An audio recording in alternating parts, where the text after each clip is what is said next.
All right, so this is the Drupal usability meeting for October 10th, 2017. And we collected 2 topics so far. One is from the DrupalCon Vienna Friday sprint to redesign the admin UI, and the other one is re-reviewing the reusing existing fields experience that we looked at last week. So I think let's start with maybe the bigger one, the redesigning the admin UI. Okay, so yeah, there was a BOF. Actually, there were 2 BOFs in Vienna with this topic, redesign the admin UI. Maybe the guys studied it from the designer's perspective, but at the end we came to some conclusions that's mostly UX, and we started to think about the Drupal's admin UI from scratch. I mean, if you could just dream what your dream would look like, and what your ideal admin UI would look like, something like this. So we collected a couple of user stories, posted to the wall, and we got discussions around that. We grouped those into 3 categories, mainly. So the 3 categories were, again, for a second, just need to collect my notes. So from the site builder's perspective, from the content creator's perspective, and from the the module developer perspective. So the 3 types of user groups that we identified as a user for the administration interface. And we started to think about who to focus on. The best question was, who creates the editorial experience? Is it Drupal itself, or is it the site builders, or both? So it's a good theoretical question, I think. So yeah, I've shared a Google Drive document with our notes, and we collected some cool ideas. And this I think this lines up with the movement of the, so using the React framework for Drupal's admin UI. We came to some conclusions, like it should be something like more like an application than a web page. Some cool ideas were so this is more high level. So we haven't decided anything. We just collected ideas and some tools to use. Thanks. So and one of the most important thing was that we identified the users who are the target users. And firstly, we started to think about an editorial experience that Medium has, or Wix, or other site building tools.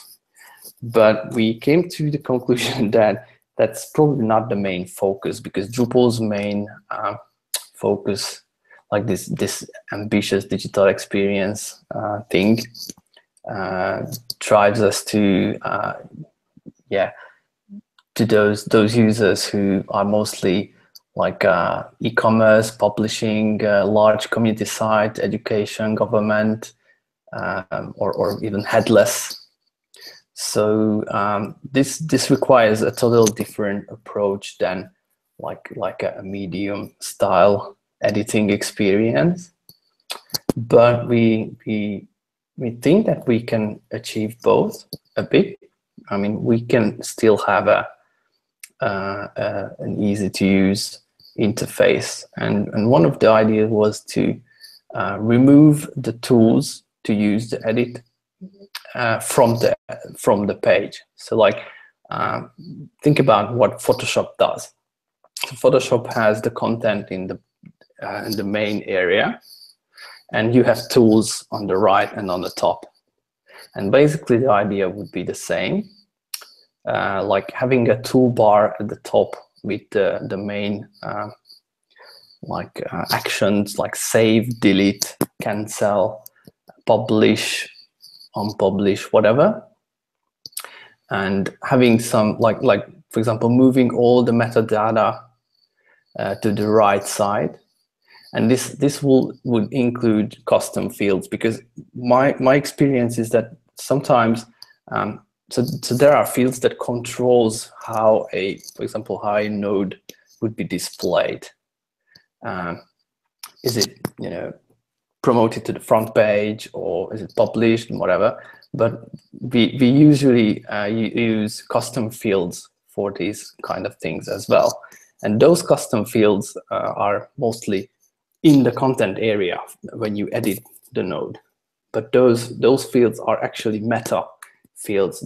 Those fields control how your node is going to display it, for example. So those fields should go to the right side as well. And what's left on the main area is the content itself. And that can be like a simple just the content, and when you click somewhere you can edit it. But it can be like a preview of your final content piece. So I think that's it in a nutshell. Some of the guys were there in the box and in the sprint. So yeah, let me know if I forgot something, or you guys have some addition to that.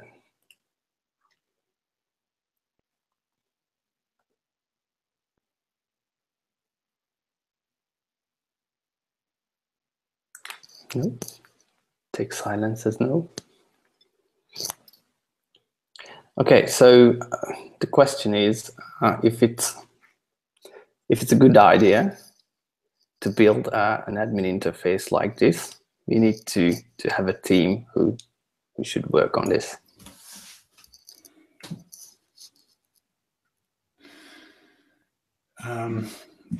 I have something to add.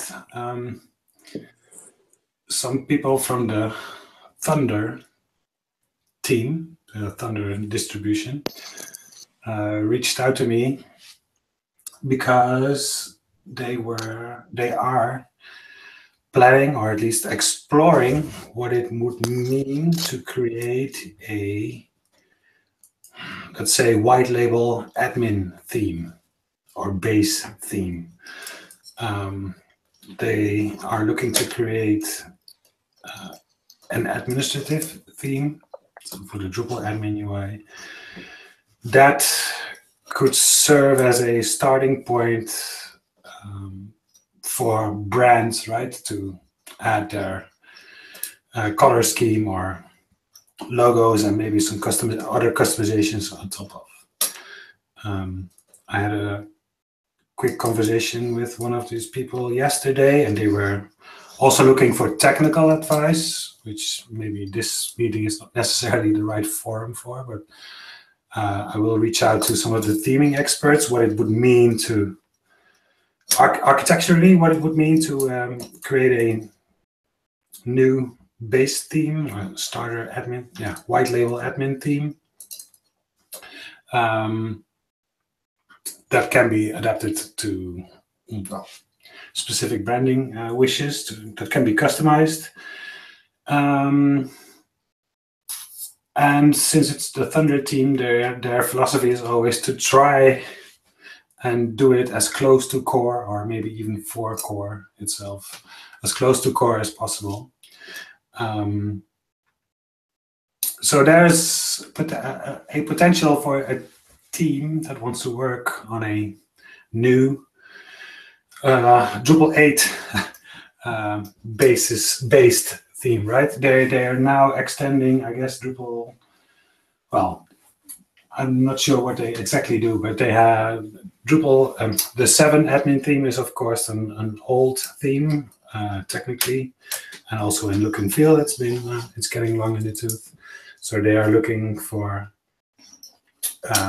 advice on what a new good basis would be technically, but also they're of course then interested in not recreating what we have currently, but also add improved user interfaces where we can.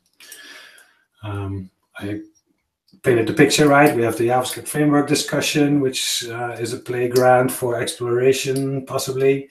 There's the information architecture challenges that we currently have in 7, and there's the look and feel bit.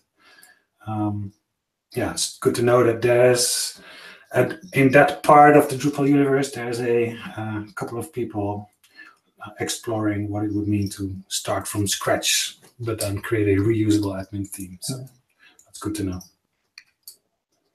Yeah, thanks. Yeah, because one of our conclusion was that it's more like a team. So you can't solve this by simply doing a theming, like making a new admin theme. We need to make a new admin UI. Yeah. Yeah, it's look and feel, it's information architecture, and it's interaction patterns, right? And those three together with the right guidelines for how to use them would make a better starting point for admin.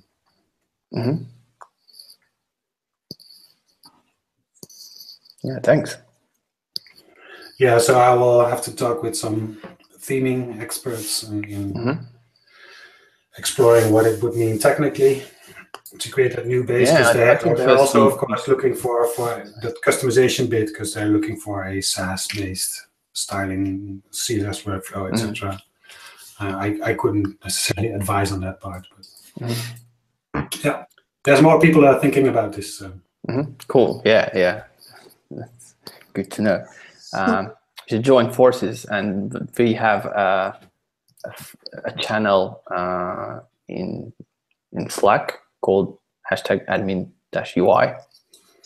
So I think we should use that for drive these discussions. And one of the key discussion is to like lay out the fundamentals, do some wireframing maybe. And then, of course, we need some good JavaScript and React experts who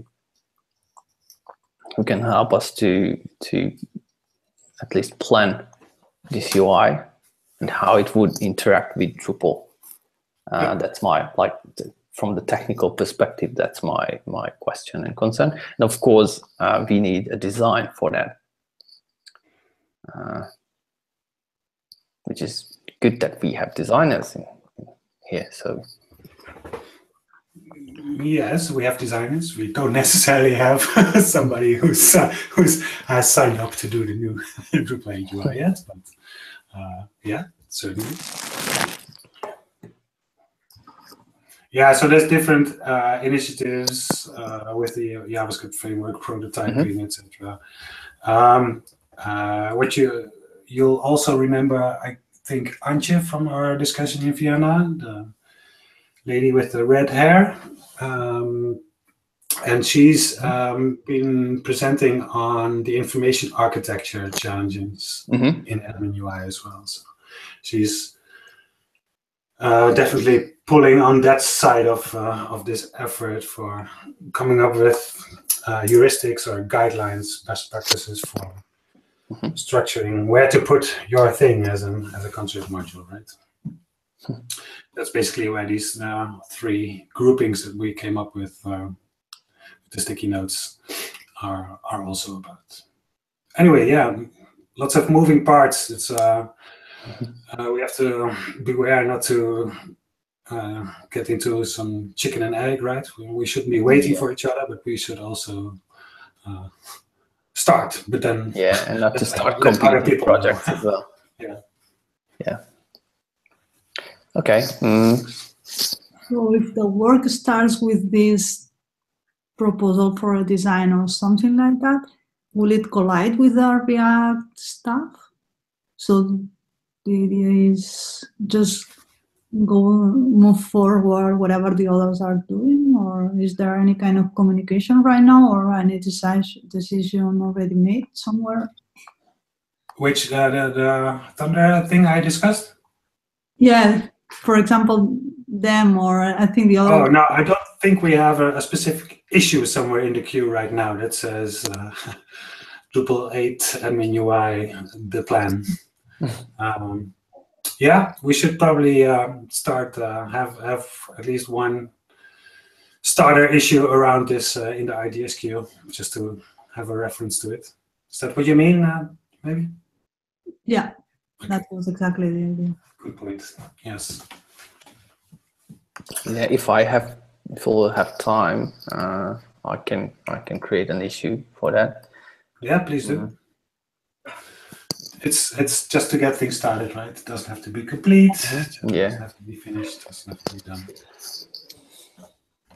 Okay. Yeah, and once again, this admin-UI channel on Slack is where we started this discussion. Join if interested. Thanks. I think that's it for me. Thank you.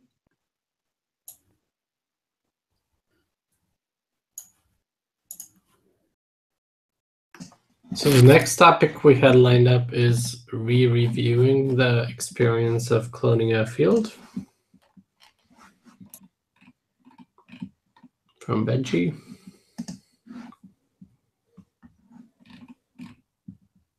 Hello. We are not hearing Benji.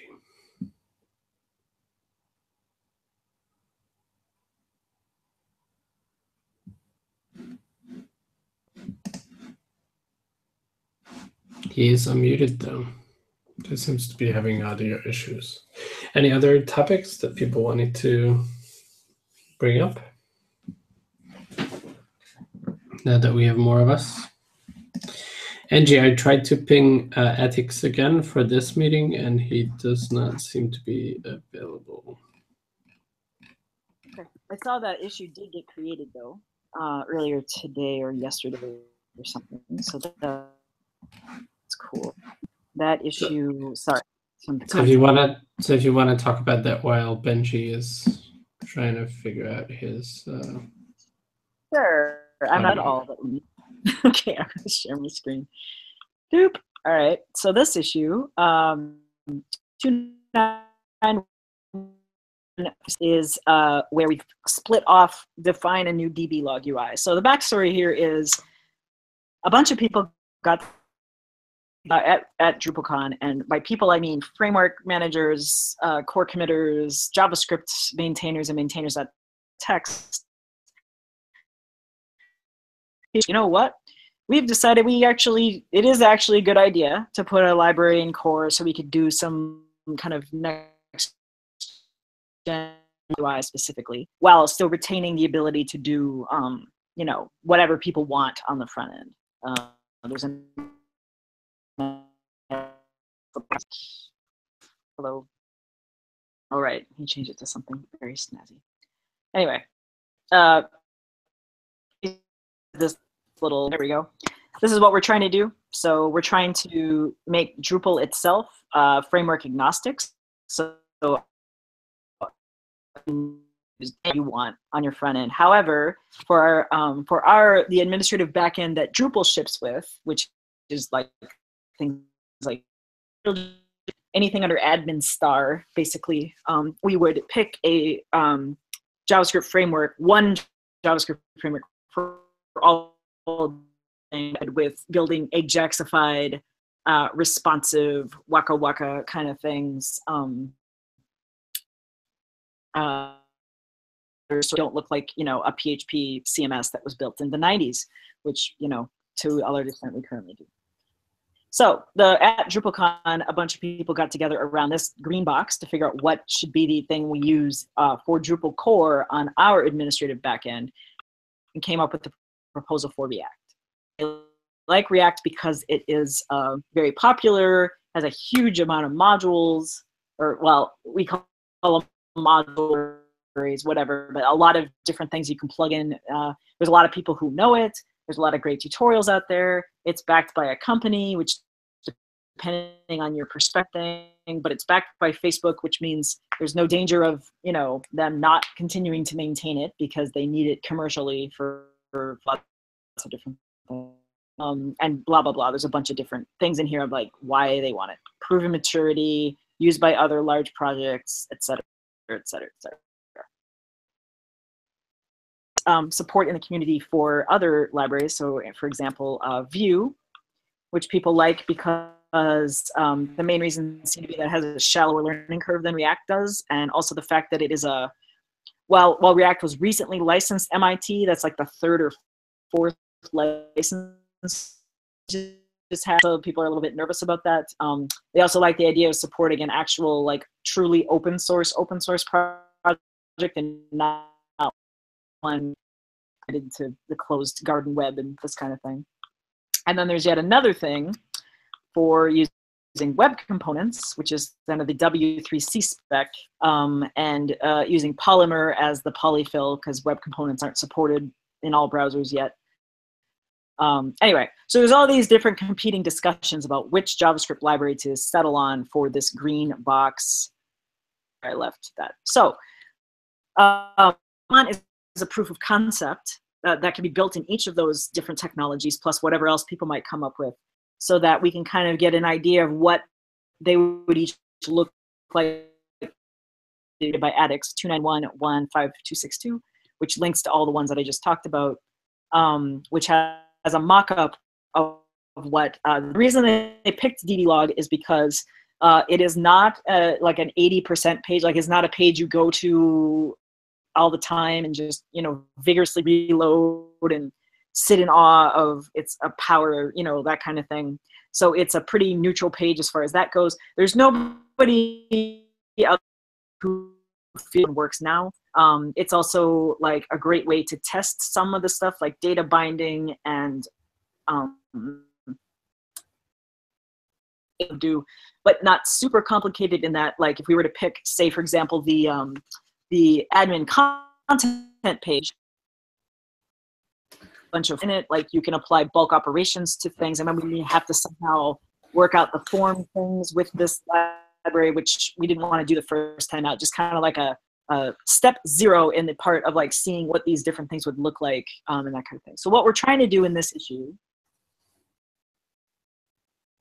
for people, what we're trying to do in this issue is come up with a spec of what we want the DB log page to look like, and add work in front end. And so you can see here that ADDX has made a mock-up. So there are filters, you know, where you can filter by, say, warning or info or other things. You can filter by severity. So this is like critical. This is like just like a minor thing.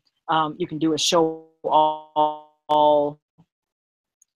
I don't know if people would agree with that or not. And then there's a pager, which presumably would refresh this window without incurring so what we're trying to do is work out a spec for what this should look like and how it should work, and then the team and the Polymer team would all go off and build something to those specifications, and then we would have a way to do apples to apples comparisons.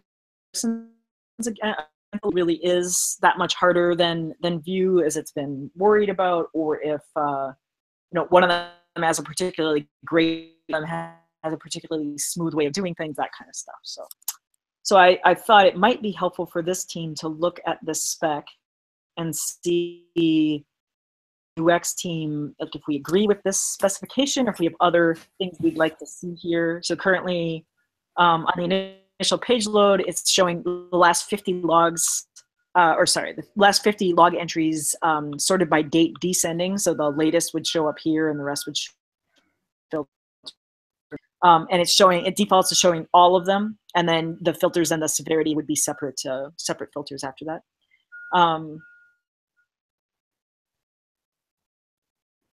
Multiple types and or severities, and that will filter the list, you know, down further. So if I say both, minor, whatever, you know what I mean, that kind of thing. It would reduce the list by all of those. There's a show all button, which will reset the filter and put everything. The button clears the entire log. I don't know about that. That sounds scary. You remove individual log lines. I don't know if you can do anything about it. You're breaking up for like 50%. Oh, okay. Well, anyway. We can sort of follow, of course. But,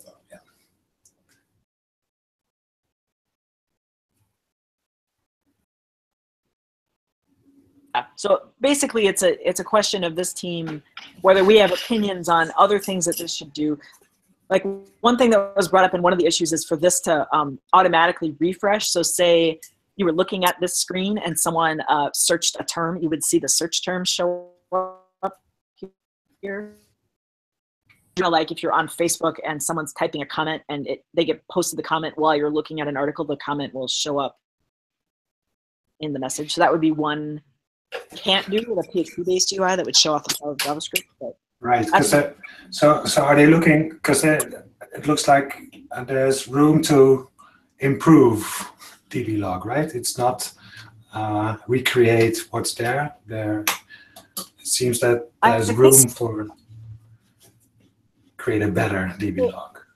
The spec was just to recreate it, but I think as they've gone and recreated it, they're like, maybe a good way to recreate it is to also make it like show off some of the power of these libraries while we're at it, you know? Because I think if you're just recreating, spitting out HTML in a table, you don't really get to see the benefit of using a JavaScript framework. And it's like, why did you bother adding in a 700K of JavaScript just to recreate an HTML page? So the idea was, what other dynamic elements could we add to this page that would be useful to people? So I'm just doing a quick install to what the static version looks like as comparison.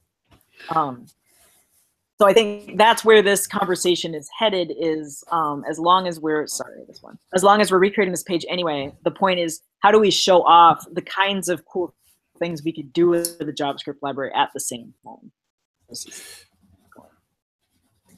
Yeah, I don't know. Did we already discuss with the team that this may be the first small experiment, and that we need a medium and larger experiment as well to really know or really be able to make a decision? I don't know that has been discussed. No, I don't think so. But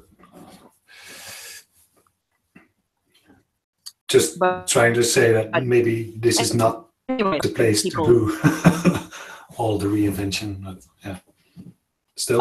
Yeah, I don't know if it is or isn't. Cause like people are pointing out down here is like you want to show off how theming works now in a JavaScript library, how routing works in a JavaScript library, and how you override and extend it. That's like, you know, one of the things that Droplet anyway, who's one of the JavaScript maintainers, feels is important to really demonstrating how this library will work with Drupal. Is these are three things that Drupal currently takes care of, also takes care of, and how those two things will fit together is important in his mind. So, but if we're arguing we don't want any of that, and we just want to literally spit out some HTML in a table that looks a lot like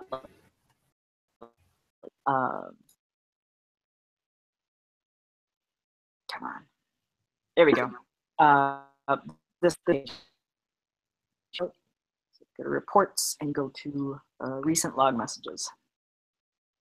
So this is what the page currently looks like, and it's just a literal HTML table. You can filter by severity and type multiple. It's the only place where we still use these, the multi-select. Yeah, it is. Click filter and then it'll. Roland, are you looking? This is the place to start. So the idea was recreate this table, but in a JavaScript way. What is the lead?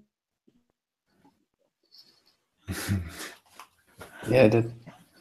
deletes all the log messages. Delete everything. Wow. Yeah. Okay. It wipes off the table. That came from It's behind the tab, Angie. You see, if you click the tab, you can delete the things you cannot see anymore.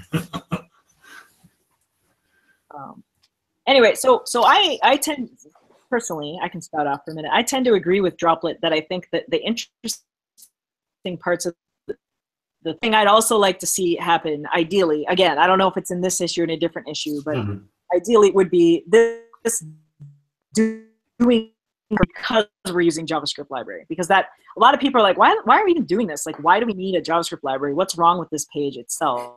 You know, being able to demonstrate, like before, by cron messages, you'd have to click this, then wait, and then finally get an expanded table. And if you want to go back to the full thing, you gotta click this and reset and wait. You know what I mean? Like, so it'd be really useful to have a side by side that shows things. And I think one thing that you don't currently get, but what would be neat, is if page and someone logs in, like a new row appears, boop, at the top.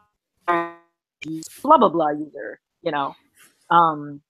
because then if I'm looking at this page and like a whole bunch of people are getting 404, that would be something I should take a look at. Like that would be something A, really useful, and B, something we definitely can't do with a server push pull UI that we have currently. So that would be my request. I don't know that that's maybe a V2 of this thing. I don't know.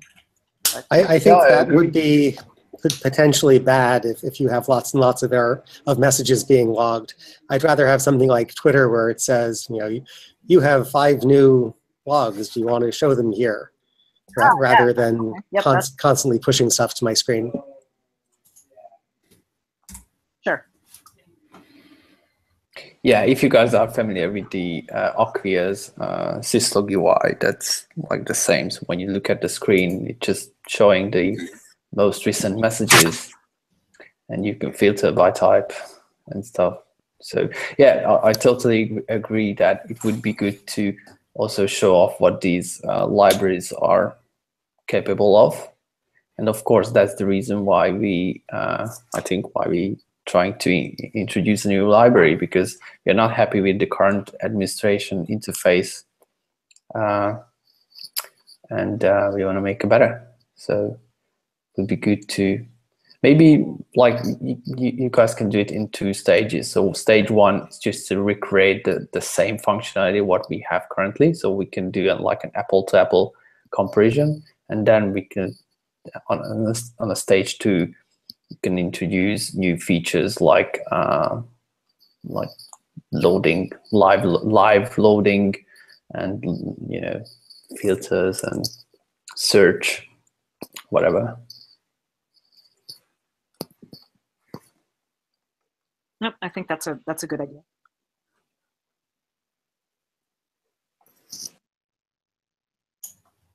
So I guess the invitation to the group is to review the issue and propose. This, which is kind of awful. Like, I don't know if we want to. Hearing those is general support around like a phase 1, which is just literally recreate this ugly page as it is. View and web components. 2 would be fancy version, which would be like these auto update the table below as soon as you click them. Or in the mock, they're actually different buttons. They're not a right. So one of the questions I would have for the frameworks is, what do these frameworks provide out of the box for the multi-select pattern, right? The multi-select box we have in core currently is like the HTML, the basic default HTML widget for multi-select, which doesn't work because you have to use a modifier key to select multiple. It's an advanced and kludgy interface. Do these frameworks provide something else out of the box, like pills or buttons I can select, deselect, almost like facets, right? In a search where you can check 1 or more boxes to filter on those aspects.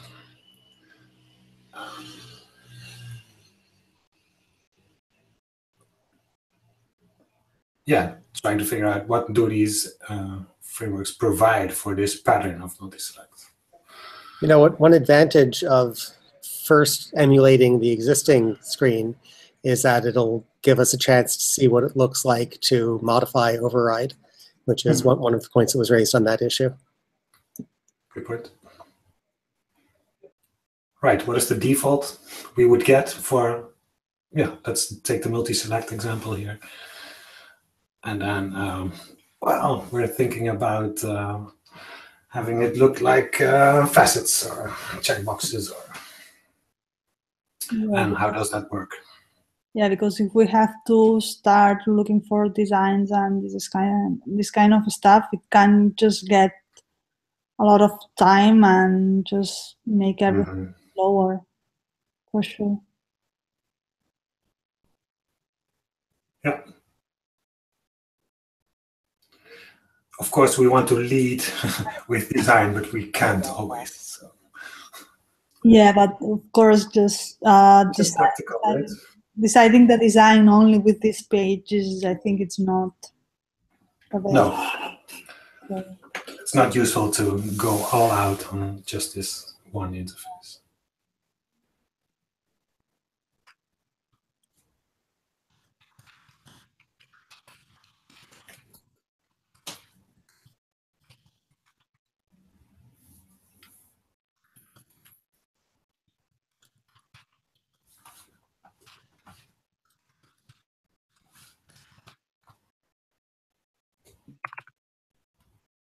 Okay, is this a fair summary of the discussion?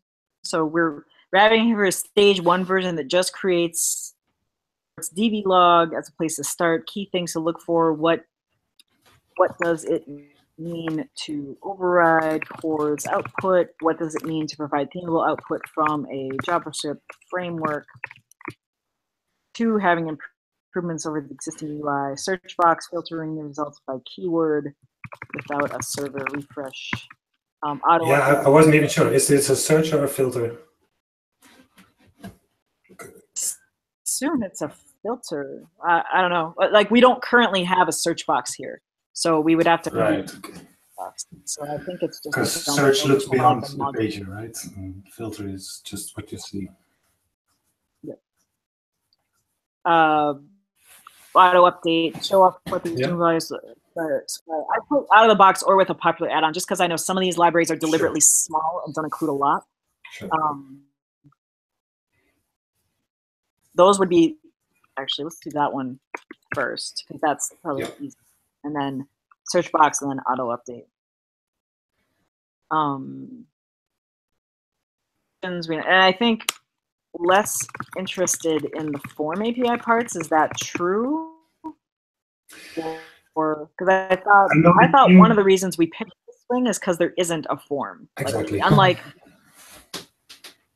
unlike this page. Hold on, I don't have any content. Is it because it would be like a rabbit hole? Yeah. If you do a form, you're immediately doing all the forms in Core. Yeah. So basically, if we start adding this kind of thing, then you need the ability to get Form API into a JavaScript-y way, which they will have to do eventually. But yeah, but that's more. This is more showcasing a limitation of Drupal than it is showcasing what a library can do, with my understanding. But I don't know. Like, maybe it's like no, that makes perfect sense. Yeah, the team figured there's enough to find out about what it means to do this without going down the rat hole of forms. Let's figure out the basics, the foundations, the architecture, whatever libraries we do have to pull in, etc. So it's also like, what do you say it? Placemaking, right? Mise en place.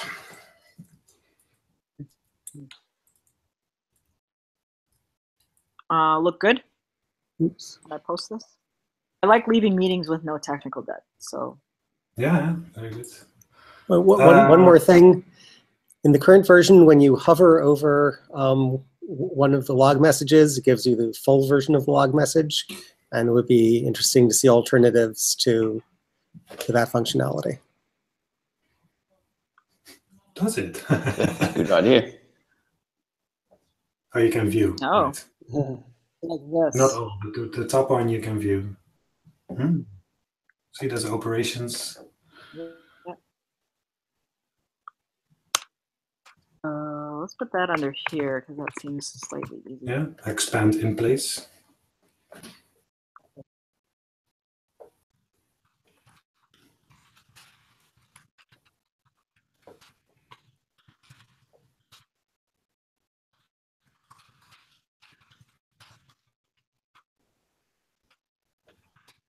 Okay, sweet.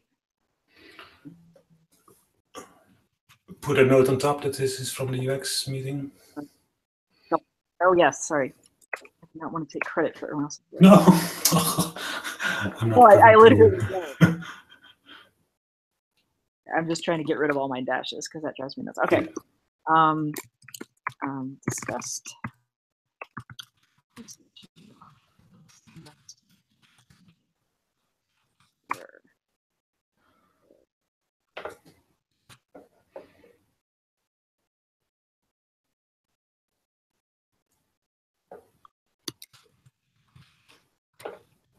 Cool. Right, because bulk select and delete would get us into the form stuff, right? That's correct. That's Okay, my yeah. understanding. Yeah. Okay. I put that from my understanding because I'm not completely sure about that. But anyway, great. Thank you. All right. That's awesome. All right, I'm gonna stop sharing my screen. I think we're at time, but Benji, I did hear you talk. So did you? Yeah, we also started later to accommodate Roy, so I think we're a bit late. Right, I started another browser, and this one seems to work with Hangouts audio. So if people are interested, I could do a screen share, or if not, I just need to find someone to review my patch. Do it. Do it. All right, so let's see. Click that. Thanks for button. sticking around. So take your time. Let's see, I think that does it.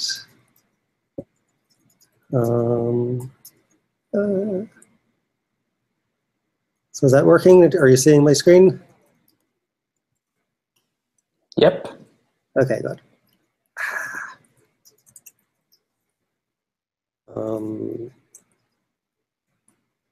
This window, okay. So here we have manage fields on the article content type. And if you look at tags, there's some help text here. I can make it a required field, which would be kind of funny. I could choose a default. And of course, it's targeted at a particular vocabulary. Look at the form display for tags. It's not just the default autocomplete, it's the tags style autocomplete. And now when I go over to the basic page, manage fields page, this is with current default Drupal without my patch. When I reuse field tags, I lose the help text. I lose whether it's required or not. I lose the default value. And I have to specifically say if I want it to target that vocabulary. And then if I look at the form display, tags, it's just default autocomplete. So that is what happens now. And I delete it. And I guess you can't see, but I'm going over to the terminal window and checking out the version with my patch on it. And I don't even have to clear caches. And yes, what a relief, it works. Help text, required, default value, those two checkboxes are all as before. Form display, Where to go? Tags. It's up there. I'm not sure why that's it, but it has the autocomplete widget. And I think I may even have enabled on the article type the full content. And since tags was enabled in full content, that automatically got enabled when I copied the field over as a view mode. So that's my patch. Unfortunately, the screenshot doesn't show the content of the pop-up or the drop-down. Sorry, the drop-down box. So we couldn't see what's in there. Oh, that's a shame.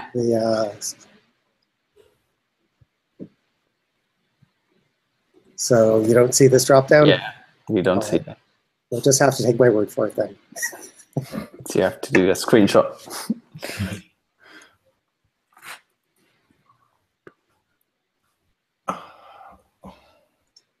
So, any comments? Any suggestions on how to get attention for this, so I can get someone to review it? This is a really nice improvement for usability. Removing like 24 clicks, right, for people to recreate the same thing. You know, if you have lots and lots of fields and lots of view modes configured, it could be much more than that. Right, just for this, adding this one the same field again for one content type. I really like it. I've been thinking about that. We're lacking a more general pattern for clone this so I can modify it to create my own version of it. This sort of philosophically comes close to it, but this is more about, right, you figured a thing to behave like X this time. Next time you create this thing, let's also make it behave like X instead of start from scratch all the time. I really like it from a usability point of view. I have no idea what the technical ifs and buts or whatever could be. I don't know if there's a scoping challenge, right? Where do you stop copying things? Is this clear? I'm sorry, I'm not familiar with the issue, so maybe these are things you've already covered and explained to me. No, I've thought about that, but yeah, there's no clear answer. I think I've documented pretty well on the issue what changes I've made, but it's not clear that I've made the right choices there. Do you have the issue open in one of your tabs? Yeah. So I think it's...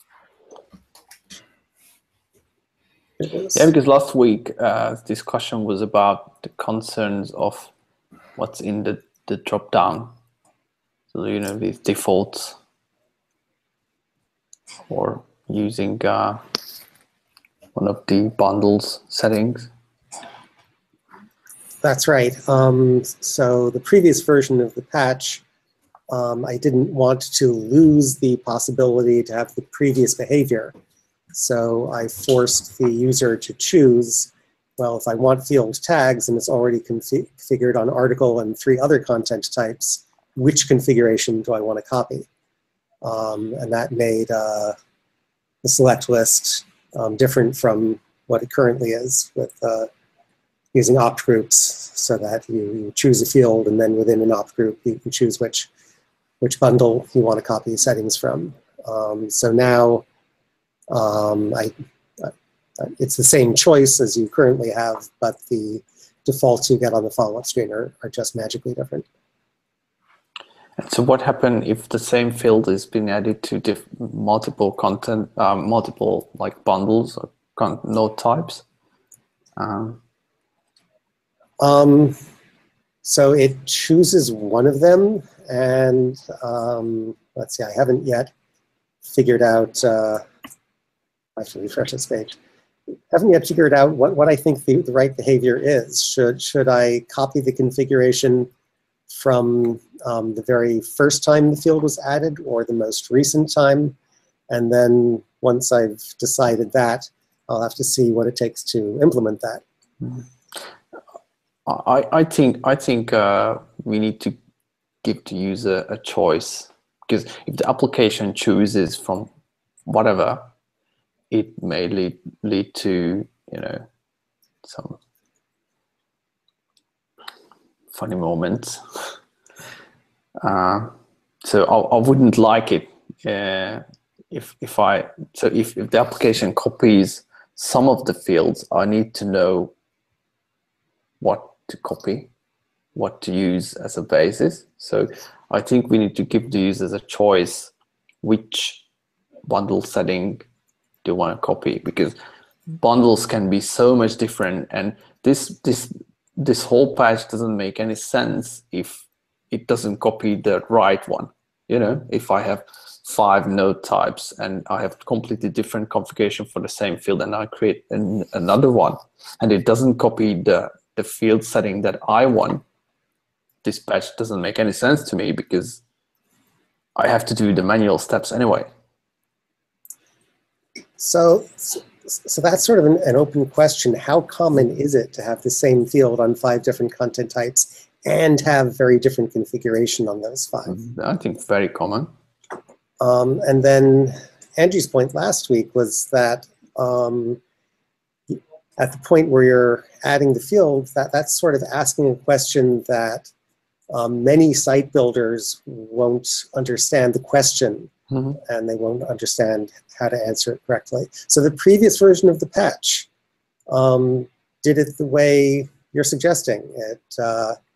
It provided a long drop-down list, and you chose a field and a bundle from which to copy configuration. Yeah. Pause a second, because we came to that conclusion because we could not envision a use case for why you would have we use the example of field tags. So we could not imagine an example why you would have field tags and pages, but choose completely different source vocabulary on pages versus article, but use the same. So if you've seen this use case, what was the use case for having the same field in multiple bundles, but with different configuration? Because we were more like bashing display settings. I've seen lots of times when the same field have different settings for the display. So that is the node type. Yeah, but this isn't talking about display settings. It's talking about field settings, correct? I think it's both. Or are you copying both, Benji? Yeah, it does copy over display modes. So that includes form modes and view modes. Okay. So that is definitely true, that in this same field on different content types might be displayed differently. And in that case, you may want to choose from where you're copying that from. But I guess if that's the case, you can move that selection to the second screen. So in other words, on that first screen, you're like, add an existing field, and it's just a list of fields, field tags, field image, whatever. And then on the second part of that, it says, from where do you want to copy the settings from? And it defaults to the first one, whether that's first alphabetically or whatever, like at the top of the form. And you can say, no, not from field image. It's from field image in products, change it, save, and then it updates the setting from there. That might be one. You're not slapping people in the face with all of those options from the get-go. You're just asking them one question at a time. The first you're asking, do they want a new field or an existing field? Field which one? And then on the second screen, when they've already said, I want an existing field, then you're asking them, from where do you want to clone it? Yep, good work. But can we ask that question in a meaningful way? Do I know what I had on the No, and that's the press thing release? is, like, without some kind of summary, you have no fucking idea unless you're like website and you know all this by heart, which I think is a very not usually usually what happens is you go back to the website 6 months after the fact and somebody wants you to create a new content type, what they used to be set to. So that's like last call we were talking about some ideas like, you know how in vertical tabs it summarizes what's underneath the selection, so you don't have to click every single vertical tab to find out. So the idea would be like, it would be the select box would have some description on it or something that would say choose field underscore tags from articles, you know, and it would say stuff like, to summarize it though, that's the trick. It's like, because especially if it's field settings and display settings and form settings, that's a lot of information to try and display in a short. So are we sure that we don't want to just pick one you know, and say, exactly. This was copied over from whatever was alphabetically first, and if that's not what you want, then feel free to continue. Because that makes the whole thing a lot easier. So that's why I really would love that. It will be likely that you're providing a better default, right? Even if you want to adapt it, it probably still is a better default to carry over what you did the first time or the last time. And the really, really very fancy systems keep track. You did two versions. You used two. You use this same display mode or whatever here twice. This one you used twice. This one you used 4 times. So I'll switch to the one you used 4 times as the default because you're using that more often, etc. That's super fancy. No, that's super fancy. I'm not asking you to do that. that's right. But, just carrying over what you did the first time. Let's say for now. Even if you want to change that, it's still likely a better default than the from scratch we have now. So we won't remove all the work because yes, you will change the display of a field given where you're using it. Yeah, it would, but UX-wise, it would make confusions because you wouldn't know why those settings are there. So if you copied a field that was added to multiple node types with different settings and you end up with a new field that have some settings, you won't have any idea why those settings are there. Yeah, but I don't. How much worse is that? Is that worse than having the full image every time I add a new image? It's not because worse, right but now it's you end up with an arbitrary set of settings, and it's even worse than copying from one of your existing ones because it's the arbitrary set of settings that a core developer who has nothing to do with your project decided the default should be. The status quo seems like it's way worse than copying and pasting settings from something you did configure for your site but might not be the right one. Yeah. A use case that helped put this in perspective, that's like why it would be worse to blindly copy and paste is just having all of the defaults that you then have to undo. I'm always a bit wary of projecting possible confusion at the end user part. That's mostly because we know how this works, and then we worry that other people also think about how it really works, and then it may become confusing. But people just work with what they get most of the times, and don't ask too many questions. Just start twiddling the knobs and settings and make it work. I mean, that's also, well, not necessarily an assumption, but yeah, I'm not convinced yet that this would be worse than what we do now. So would it help if we would have some use cases on this? Yeah, I mean, even in testing this, we should do this for different types of fields, right? And see how it works, because you reuse the same image fields. And also, I can ask my colleagues. We manage a lot of sites that we took over from other agencies and stuff. So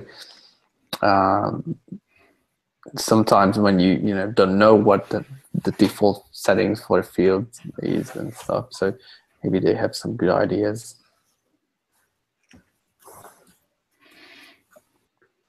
Yeah. So also consider what's the goal? Are we aiming for the 80% use case, the 95% use case? Yeah, exactly. And then, so a fair amount of cases when you do keep reusing the field, it'll be the same everywhere. And then in the cases where you have it configured differently on 5 different fields and 5 different bundles, and you add it to a 6th bundle, maybe that's also going to be entirely different, and in that case, it wouldn't matter which one you're copying. You have to change it anyway, right? Right. Yeah, we have to. I think the idea is really very sound. I think we have to look at how it works for a couple of different types of fields, and see if we. See convincing evidence or reasons to consider whether to copy over display styles, display settings, or and which ones to carry over. But I really like the philosophical approach here of let's save people some work and base our defaults on what people put into the system, not reset to factory defaults basically every time you start adding the same thing. So the meeting is running kind of long. Any action items? Anything I should do next on this issue?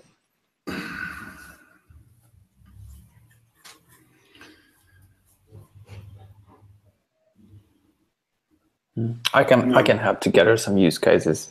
That's Yeah. the only thing I can. Yeah, I think you still have the same outstanding action from last meeting, which is talk to some people who actually build sites or the or whoever, get them to validate your approach, because we can't do that on this call, right? We're going to be able to validate the UX approach, but we can't validate the assumptions you're making about. But yeah, I think Roland, if you're able to talk to other people in your organization, that'd be a great start. I think, Benji talking to other site builders, maybe asking about this in the Pound General and Pound Contribute channels in Slack would be a good thing to do. Get a wider range of opinions, because I don't think the folks on this call are going to be able to answer the question of what makes sense as an 80 to 85%. One of the blocking pieces of feedback we had from last meeting is we don't know the answer to that question until we get it. It's hard to provide good UX feedback. And whatever gets us to a 60% use case improvement, I'm all for it. Okay, thank you.